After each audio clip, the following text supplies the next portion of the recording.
কারবালা, একটা প্রান্তর যেখানে আকাশ কাঁদে, বাতাস থমকে যায়। ইমাম হুসাইন রাদিয়াল্লাহু তাআলা আনহু, নবীজির দৌহিত্র, দাঁড়িয়েছিলেন অন্যায়ের বিরুদ্ধে সত্যের পতাকা হাতে।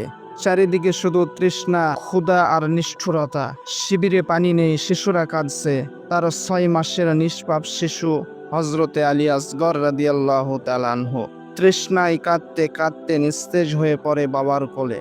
ইমাম হুসাইন রাদিয়াল্লাহু তাআলা আনহু তাকে কোলে নিয়ে বললেন, তোমরা যদি আমায় হত্যা করো, অন্তত এই শিশুকে একটু পানি দাও। কিন্তু উত্তর ছিল এক নির্মম তীর।